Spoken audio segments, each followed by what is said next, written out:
Praise the lord. ఈరోజు దేవుని వాగ్దానం ఆగస్ట్ 3, 2025. కొంచెకాలము మీరు శ్రమపడిన పిమ్మట తానే మిమ్మును పూర్ణులుగా చేసి స్థిరపరిచి బలపరచును. 1 పేతురు 5వ అధ్యాయము 10వ వచనము.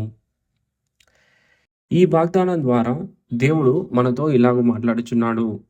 మనకు ఓటమిలో కాక ఆశలో నిలబడమని చెబుతున్నాడు. దేవుడు అనుమతిస్తే శ్రమలు కాలాతీతమైనవి కావు.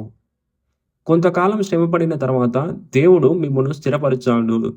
మీ విశ్వాసాన్ని నిలబెడతాడు, బలపరుచుతాడు.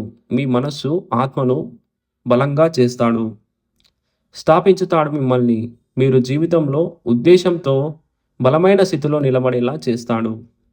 దేవుని కృప శాశ్వతమైనదే. శ్రమల తర్వాత వచ్చే విజయానికి దేవుడు కారణమవుతాడు. ఉదాహరణకు, సుశీల అనే మహిళ తన భర్త మరణించాక మానసికంగా చాలా క్షీణించింది. ఆర్థికంగా కూడా వెనకబడిపోతుంది. కానీ ఆమె ప్రతిరోజు ప్రార్థిస్తూ దేవునిపై విశ్వాసం కోల్పోకుండా బైబిల్ చదువుతూ జీవించింది. ఒక 2 సంవత్సరాల తర్వాత ఆమెకు ఒక చిన్న ఉద్యోగం దొరికింది. ఆ పని ద్వారా పిల్లల్ని చదివించగలిగింది. ఇప్పుడు ఆమె చర్చిలో సేవకురాలిగా పనిచేస్తూ ఉంది.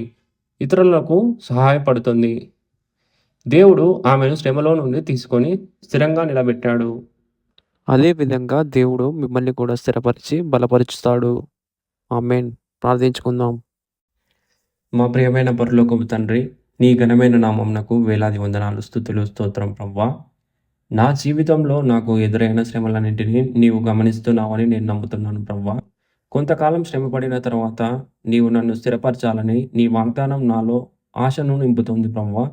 నీవు నన్ను నిలబెట్టవలసిన చోటు నీవే.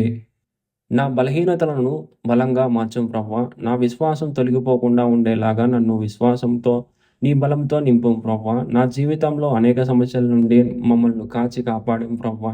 నీ మార్గంలో మమ్మల్ని నడిపించం ప్రవ్వా. యేసయ్య, గడిచిన కాలమంతయు మమ్మల్ని కాచి కాపాడినందుకు నీకే వందనాలు, స్తుతులు, స్తోత్రం ప్రవ్వా. రాబో కాలమంతయు నువ్వే మాకు తోడుగా నీడగా ఉండి నడిపించి నీ రెక్కల చాటున భద్రపరిచి హత్తుకొని మమ్మల్ని కాచి కాపాడమని నజరేయుడైన యేసయ్య అతి శ్రేష్టమైన నామంలో అడిగి వేడుకొనుచున్నాం మా తండ్రి. ఆమేన్. Praise the Lord. God bless you all.